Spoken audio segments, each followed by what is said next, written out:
Sophie, comtesse de Wessex a prononcé un discours sincère lors d'un événement très important à New York, et sa sortie est étroitement liée au travail philanthropique d'un autre royal célèbre, Meghan Markle. Au cours de son mandat en tant que membre actif de la famille royale, Sophie, comtesse de Wessex a longtemps soutenu des causes caritatives liées aux femmes et aux filles. Et plus tôt cette semaine, Sophie a entrepris une visite de travail à New York pour prendre la parole lors d'un événement des Nations Unies visant à défendre les droits des femmes en Afghanistan. Lors de son allocution, Sophie a déclaré que si l'attention du monde cesse de tourner vers l'invasion de l'Ukraine par la Russie, la crise en Afghanistan n'a pas disparu et les effets s'aggravent de jour en jour.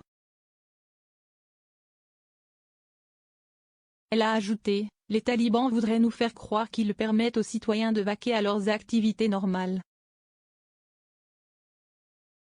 Nous savons que ce n'est pas vrai. Ainsi, alors que nous saluons leur annonce qu'ils se sont engagés à rouvrir les écoles aux filles ce mois-ci, et le retour de certaines femmes à l'université, ce que nous savons, c'est que les droits des femmes et des filles se sont détériorés.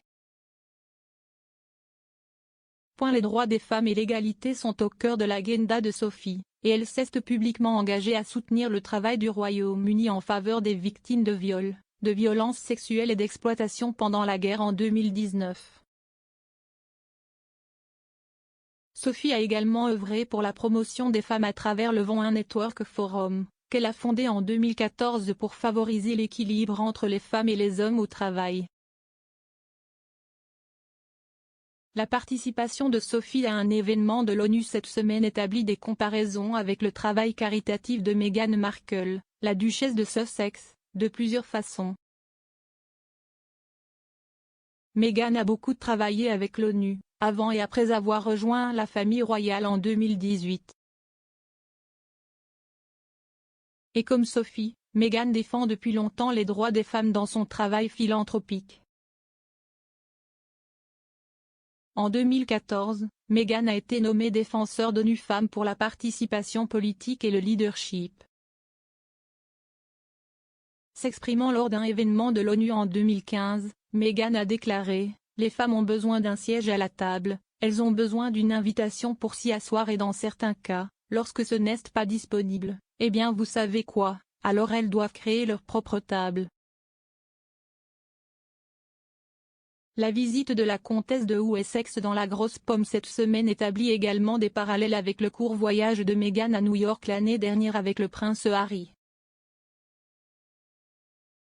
En septembre 2021, les Sussex se sont rendus aux Nations Unies à New York et ont rencontré la vice-secrétaire générale des Nations Unies, Amina Mohamed.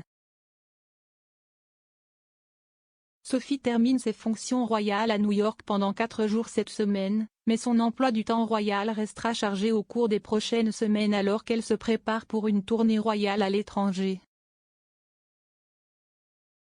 Sophie et son mari, le prince Edward, marqueront le jubilé de platine de la reine avec un voyage à Antigua et Barbuda, Grenade, Sainte-Lucie et Saint-Vincent et les Grenadines du 22 au 28 avril.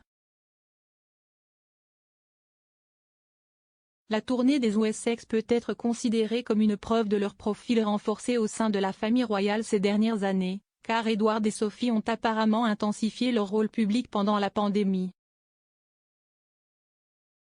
Sophie en particulier est également considérée comme un grand soutien pour la reine personnellement, vivant à une courte distance en voiture de la résidence de Windsor de sa belle-mère à Bagshot Park.